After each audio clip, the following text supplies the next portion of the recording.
Hello, hope you're doing good. In this video, I will be showing you how to create a simple digital planner in Canva.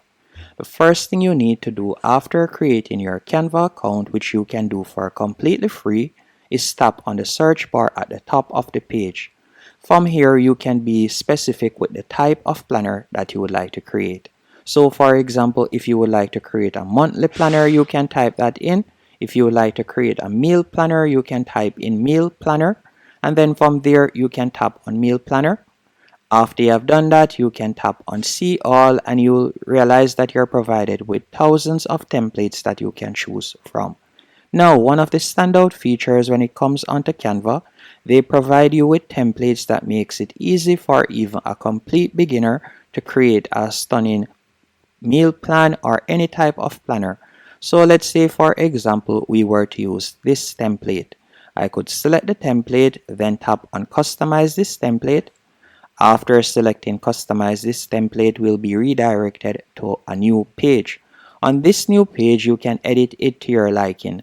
So if it is a case that you would like to change the color of any section, you can select it, then go over to the top left hand corner of the navigation bar, and then from there you can select the color that you would like to change it to. So we could change it to this color, for example, say. After you have done that, you could choose to add another page. So you could tap on add page, and then you could go over to the left hand menu option and hover over design. After hovering over design, from here you can see different planner options. So for example, you could add a to-do list if you want by tapping on to-do list, and you can see different layouts. And let's say for example sake we were to add this one. You can see how it looks right there. And that's all you need to do to continue adding pages to your planner. So you can add numerous pages going straight down the line. Once you have added the pages, if it is a case that you would like to make it clickable, all you'll need to do is label the page. And what do I mean by that? For example, right where you see page 2, instead of it just being blank, we could type in to do right here. After typing in to do, let's say for example sake we would like to add it right here. So all I would need to do is probably minimize this section, or what I could do is create a table of content. So let's do that instead. So we'll tap on add page. After tapping on add page, from here I could move this up to page 1. So let's do that, and this will be my table of content page. So I'll label it table of content right here. So let's type that in.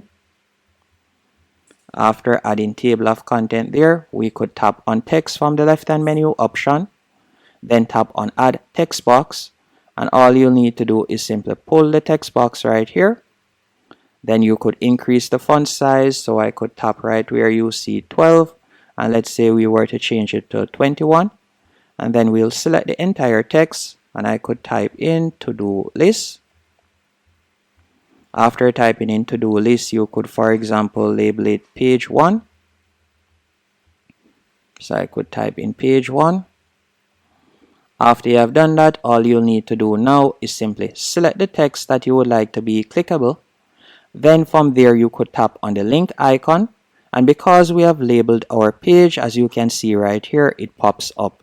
So if we were to tap on to do, then tap on done, and then you can continue creating your table of content, and you could list out all the pages on your planner. Once you're finished, you'll tap on share in the top right hand corner, then tap on download, and then you're going to tap on download once more. And keep in mind, you want to ensure that you have created it as a PDF. If we were to open our meal planner now, and let's say we were to select page 1, you can see that it automatically carries us to the to-do list page right here. So that's basically it, and you now have your meal planner or whatever type of planner you would like to create. Hope you found this video helpful and informative. If you did, be sure to hit the like button and subscribe.